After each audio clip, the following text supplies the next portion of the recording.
One of my favorite things to make is the Somali flatbread or pancake known as Malawax. Super simple to make. And to start off, we add our flour to the bowl, add brown sugar,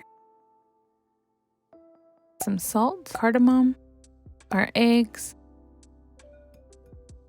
and lastly our milk. Mix it very well. You're going to mix it until you get this pancake-like batter.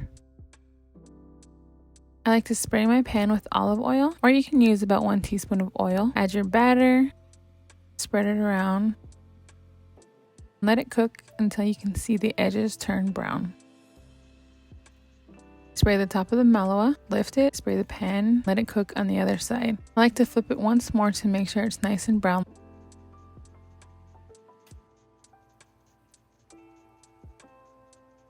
Takes about 2 to 3 minutes per side to cook.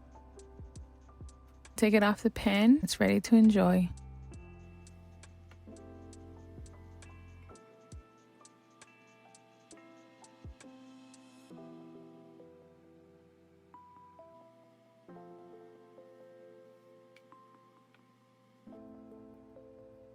This batter makes about 7 to 8 pieces of malawa. This pancake adds just the right amount of sweetness to be eaten alone, with some honey, with a savory dish, or with just a cup of tea. So try it out and let me know how it goes.